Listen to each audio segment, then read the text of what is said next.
When Maya turned 30, she realized she wasn't saving much money, even though she had a good job and tried using budgeting apps. She downloaded spreadsheets, tracked every expense, and cut back on lattes. But none of it stuck. It always felt like a diet, she said. Hard to follow and easy to give up. Then she changed one thing. Instead of focusing on budgeting, she focused on how she spent money every day. She didn't just stop buying things, she changed the way she lived. 2 years later, she had over $40,000 saved, with no strict budget at all. In today's world, everything feels more expensive: groceries, rent, even coffee. Many people are tired of strict budgets that feel like work. But what if there was a better way? This video shares 8 smart, simple spending habits that save more money than most budgets. If you want to save money without stressing over every dollar, this might be the new path forward. Budgeting has been around for a long time. In the past, people used notebooks or envelopes to track their money. Later, spreadsheets became popular. Today, there are budgeting apps and even automatic tools from banks. It has never been easier to track every dollar. So, why are so many people still struggling to save? The problem isn't the tools, it's how we feel about using them. Budgeting often feels like a chore. It can create guilt when we overspend or don't follow the plan exactly. Over time, many people quit budgeting altogether because it feels too hard to maintain. Psychologists say that budgeting can be too detailed, too strict, and not flexible enough for real life. It also focuses on cutting back instead of building better habits. That's why more people today are trying a new approach. Instead of tracking every cent, they're focusing on changing how they spend. This new style is called anti-budgeting or frugal living with intention. It's less about numbers and more about choices. The truth is, if you change your habits, you won't need to rely on a budget to save money. Habit 1. Build a no-buy identity, not a challenge. Many people try no-buy challenges where they stop shopping for a month. These can help short-term, but often people go back to spending once the challenge ends. Maya tried this too, but found something better. Instead of doing a challenge, she changed how she saw herself. She decided to be someone who just doesn't shop for fun. She stopped seeing herself as a shopper and started seeing herself as a non-consumer.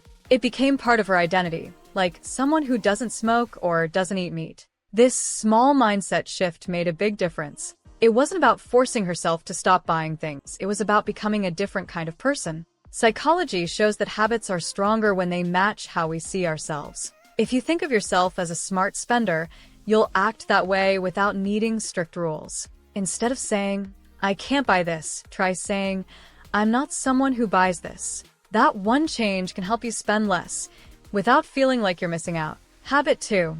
Opt for slow acquisition instead of shopping sprees. Most people buy things all at once. A new apartment? Buy furniture in one weekend. A hobby? Order everything online in a single day. But Maya found a better way to save money: slow acquisition. Instead of rushing to buy everything she wanted, Maya gave herself time. When she moved into her new home office, it took her 5 months to put it together. She waited for sales, checked secondhand websites, and even got a free chair from a local giveaway group. In the end, she saved hundreds and loved her space even more. Buying slowly has 2 big benefits. First, it stops impulse spending. You're less likely to waste money on stuff you don't need. Second, it makes you more grateful for each item you get. This habit turns shopping into something thoughtful, not emotional. You choose what to buy with care, not with stress. Make a slow buy list. Add things you want, wait 30 days, then decide.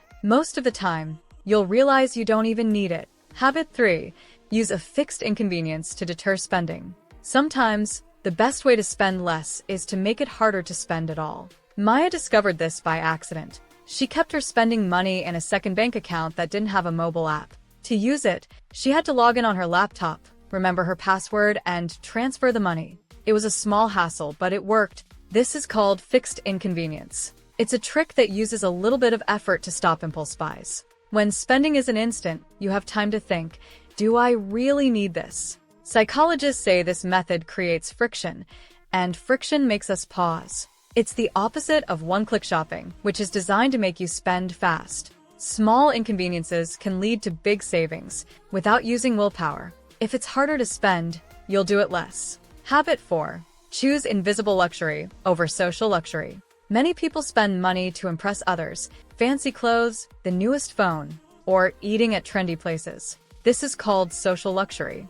It's about looking successful, but Maya decided to spend differently. She started focusing on invisible luxury, things that improve her life, even if no one else sees them. For example, instead of buying designer shoes, she bought a high-quality mattress. It helped her sleep better and feel more rested. She also invested in a good water filter, healthy food, and noise-canceling headphones for quiet work time. None of these things are flashy, but they made her everyday life better. Invisible luxury saves money over time because it lasts longer and brings real value.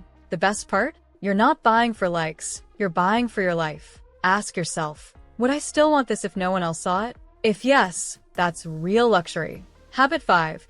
Craft a time-rich life to avoid expensive conveniences. In today's busy world, people often pay more for things that save time. Food delivery, laundry services, same-day shipping. But Maya realized that if she had more free time, she wouldn't need to buy those expensive shortcuts. She made small changes to live a time-rich life. For example, she moved closer to work, cutting out her long commute. She also started saying no to unnecessary plans that drained her energy. With this extra time, she cooked at home, fixed small things herself, and even grew herbs on her balcony. This simple change saved her hundreds each month and gave her more peace. Studies show that people who feel time-rich are happier and make smarter money choices. When you're not rushing, you have time to think, plan, and avoid impulse spending. Ask yourself, what's one thing you could stop or change to get more time back? Sometimes, saving time is the first step to saving money, because when life slows down, spending does too. Habit 6. Become an experimentalist with costly habits. Instead of cutting things out forever, Maya tried something new. She became an experimentalist. That means she didn't make strict rules. She just ran short, life experiments to test her spending habits. For example, she tried going 1 month without food delivery. Another time, she paused her streaming subscriptions for 30 days. She even spent 2 weeks making her own coffee instead of going to cafes. After each experiment, she asked herself, did I really miss it? Was it worth the money? Most of the time, the answer was no. This method helped her break expensive habits without feeling restricted. It also made saving fun, like a personal challenge. Instead of saying, I can never have this, she said, let me see what happens if I don't. Pick one thing you spend money on often. Pause it for 2 weeks. Track how you feel. You might be surprised how easy it is to let go. Habit 7. Trade up instead of down, but with intention. Frugal living doesn't mean buying the cheapest things. In fact, sometimes the cheapest choice costs you more in the long run. Maya learned this when she kept replacing her $20 headphones every few months. Finally, she bought a $150 pair that lasted over 5 years. This is called trading up with intention, spending more on a few important items that give you better value over time. It's not about luxury. It's about smart investing in things you use often. Maya follows the 80:20 rule. Spend more on the 20% of things you use every day, like shoes, mattresses, or work tools. Spend less on the things that don't matter as much. This habit helps you avoid waste, reduce stress, and save money in the long run. Before you buy something cheap, ask yourself, will I need to replace this soon? If yes, it might be smarter to buy a better version once and never worry about it again. Habit 8. Embrace a zero upgrade year. Every year, new phones, laptops, and smart devices are released. Many people upgrade even when their current stuff still works fine. Maya used to do this too, until she tried something different, a zero upgrade year. For 12 months, she didn't buy any new tech, clothes, apps, or gadgets unless something broke completely. At first, it felt strange, but soon, she realized she didn't need anything new. Her phone still worked. Her laptop was fast enough. Her clothes were just fine. This habit teaches you to appreciate what you already have. It also stops the constant cycle of spending on better versions of things you don't truly need. Pick one category, tech or hobbies, and pause upgrades for 6 to 12 months. You'll save money, feel calmer, and break free from the upgrade trap.